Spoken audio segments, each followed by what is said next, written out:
look at the reality of where we're at, we can also look at what has typically happened in a recession. Okay, so we've had a number of recessions. We had one in 87. We had one in the 90s. We had one in 97. So we can begin to look at what we had, and I'm going to go to Zillow for this piece of information. And this was an article written back in August of last year, but it said excluding the Great Recession, annual home value appreciation across all states since 1997 have averaged 4.6% during times of economic growth and 4% during recessions. So if you take out the Great Recession and you put that into context as to what that really was, that was an oversupply of houses and an uber creative. See, we didn't even have the word uber creative going together in the Great Recession, but that was getting creative on how people could buy those. The no-doc loans, the negatively amortizing loans, the no payment for a year loans. I mean, all kinds of crazy stuff that was going on, and that was because we could see that we were getting into an area of oversupply, which should have led to naturally lower prices, but we got creative to consume that supply. Okay? So then we fast forward to now. We're in 2020, and where I live here in Idaho, we have less than 1 month's supply of residential housing for sale. Okay? A healthy market, according to the experts, Realtor.com, Zillow, those guys, they say that needs to be at 6 months, okay? We currently have, according to a statistic I read this morning, we currently have less than 350 houses on the market currently for sale in the greater Ada County area in Idaho, and that is not even 1 month's supply of sales. Okay, this is new, this is used, this is everything we got that is currently listed on the MLS. And so when you take that lack of supply, you take historic interest rates. I mean, mortgage bankers locked in at the 1st of March some refis in the threes. 3% mortgages, people, for 30 years. So you're locking in 3%. Currently, you're somewhere between 4.5 and 5.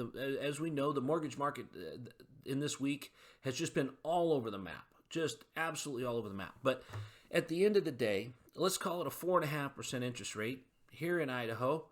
A nice 3-bedroom, 2-bath home can be purchased for about $250,000 for the sake of argument. Because I know I'm going to get some emails that say, hey, man, where'd you get your data? Well, it's out there. Definitely out there. So $250,000 house at a 4.5% mortgage is going to run you about $1,275. If you look at that back in 2006, 2007, where you were rocking steady at an 8%, that same house was going to cost you $1,834. Okay? So we have $600 there that's going to knock 2/3 of the first-time home buyers out of the market. So then you're going to have a tremendous amount of supply come online. But we don't see rates headed for 8 anytime soon. In fact, we see the Fed cutting rates, adding to the confusion of how low can you really go. So what I see is I do see a recession coming, but I don't see the recession involving real estate like most recessions don't involve real estate. Let me say that again. Most recessions do not involve real estate. So if you look at the one that happened in 2007, 2008, depending on your start date, that one was because of real estate. It was the subprime lending coming to roost.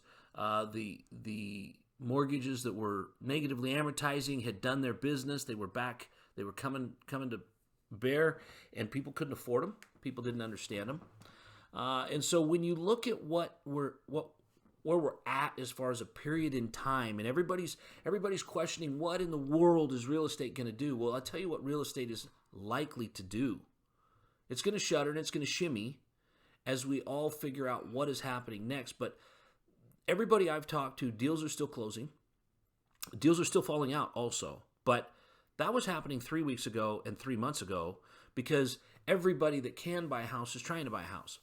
We've got inspections that aren't getting, there's items that the seller doesn't want to fix, so there's reasons to fall out. We're getting people that don't qualify.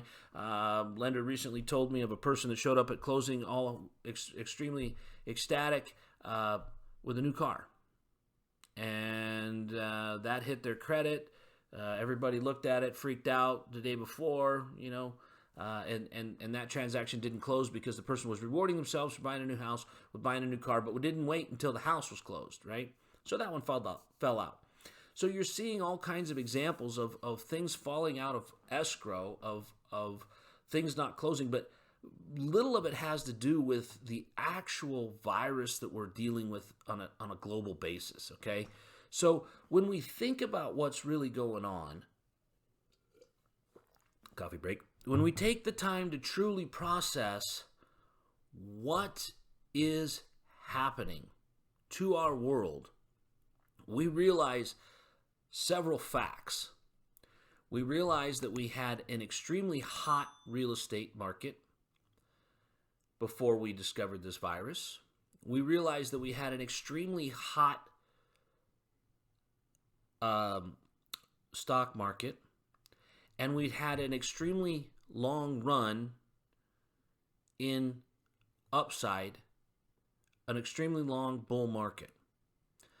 Bringing those things together and putting those things out there leads us to a couple of conclusions. One is that we are still behind on the number of housing units needed to fulfill the needs of our nation.